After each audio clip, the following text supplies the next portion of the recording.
السلام عليكم، اهلا بيكم يا شباب في فيديو جديد. النهارده ان شاء الله هنكمل السلسله اللي قلنا في الفيديو اللي فات ان احنا هنبدا فيها، وهو تيك توك ابلكيشن. هنبدا النهارده ان شاء الله نهيئ بيئه العمل ونظبط الابلكيشن بتاعنا او البروجكت بتاعنا كده، بحيث الفيديوهات اللي جايه نكون جاهزين اننا نبدا الشغل على طول. هنبدأ من الأول إن شاء الله، هشرح كل حاجة بالتفصيل. طبعا لو عندك مشكلة في أي سؤال أو أي جزء معين تقدر تنزل في الكومنتات تحت وتسأل براحتك، وإن شاء الله هرد عليك بسرعة. وإن شاء الله هحاول أخلي الفيديوهات مش طويلة علشان الناس مش تمل، وكمان الجزء اللي هيتشرح هيكون بسيط علشان كلنا نفهم إن شاء الله. ويلا بينا ندخل في الفيديو بتاعنا على طول وما نطولش. أنا أحمد عبدو وأهلا بيك في فيديو جديد من باينري بلس. Preview. في البداية كده تعال نعمل بروجكت جديد. انا دخلت عملت نيو بروجكت. هنبدأ من الاول خالص، هنضغط نيكست، هنكتب اسم البروجكت بتاعنا اول حاجة تيك توك اب. تمام، اب. وبعد كده هنيجي في الجزء هنا هنلاقي ان هو طبعا كوتلين وسويفت، وهنختار اندرويد واي او اس علشان الابليكيشن بتاعنا هيكون للاندرويد والاي او اس، مش هنحتاج اللينكس ولا الماك ولا ويب ولا ويندوز. وهنعمل كرييت بروجكت اوف لاين وبعد كده فينيش. هنستنى بس لحظات وهيبدا كاريت معانا فلاتر بروجكت. طيب هو كده خلص تحميل. هنقفل بقى الريدمي. هنبدا اول حاجه نظبط البروجكت بتاعنا. يعني مثلا تعالوا نشيل الحاجات دي كده. تمام، وكمان نشيل الكلام ده كده.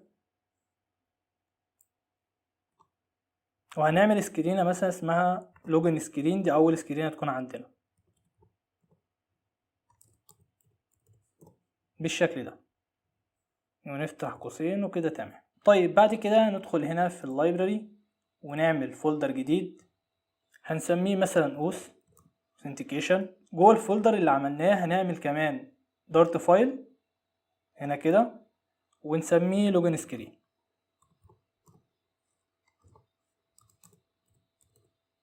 بالشكل ده، وهنضغط انتر. هيفتح لنا فايل جديد. اول حاجة هنعمل امبورت للباكج اللي هي الماتيريال. طبعا هتكون الصفحة بتاعتنا stateless widget، هنعملها بالشكل ده وهيكون اسمها لوجن سكرين. حلو جدا كده. هنرجع تاني في المين ونعمل import للسكرينة دي، نعمل لها import اي واحدة عادي مفيش مشكلة. هنضغط alt enter ونعمل لها const. هنيجي في السيم نمسح الحاجات دي كده، مش عايزين البرايمري. هنيجي ونكتب scaffold اهي اول واحدة scaffold background color، وهنخليها بس تكون اللون اللي هو الاسود، فهتبقى color دوت بلاك بالشكل ده كده ونحط كوم. طيب لحد هنا كده كويس جدا. تعالوا نرجع للوجن سكرين تاني ونحط اي حاجة هنا. تعالوا مثلا نكتب scaffold وبعد كده هنحط البادي هيكون بالشكل ده، وهنعمل سنتر. هنحط بس اي حاجة مبدئية كده بحيث ان احنا نعرف السكرين بتاعتنا. وبعد كده تشايلد، وبعدين هنحط تكست بالشكل ده كده ونكتب مثلا لوجن سكرين. طيب بعد كده ما خلصنا السكرينة اللي هي اللوجن سكرين، تعالوا بقى نعمل رن ونشوف ايه اللي هيحصل. فانا هنا موصل للموبايل بتاعي. تمام، هبدأ اعمل رن للابليكيشن من هنا كده ونستنى لحظات لحد ما يخلص، وان شاء الله نرجع مع بعض تاني. عاوزين نغير اللون بتاع التكست ده، فهنيجي هنا كده ونكتب ستايل. تمام، تكست ستايل بالشكل ده كده، وبعد كده الكلر وهنكتب colors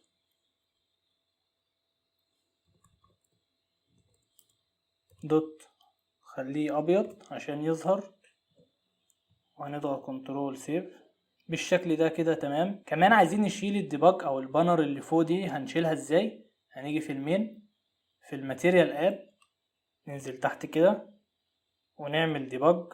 اول واحده ديباج شو تشيكد مود بانر، وطبعا هي الديفولت فاليو بتاعها ترو، فاحنا هنخليه فولس بالشكل ده كده، وهنضغط كنترول سيف.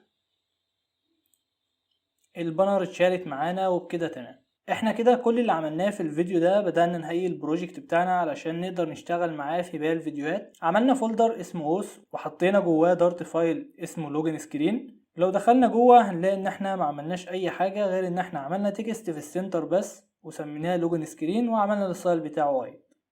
كمان خلينا الباك جراوند بلاك علشان نقدر نشتغل على البروجكت بتاعنا.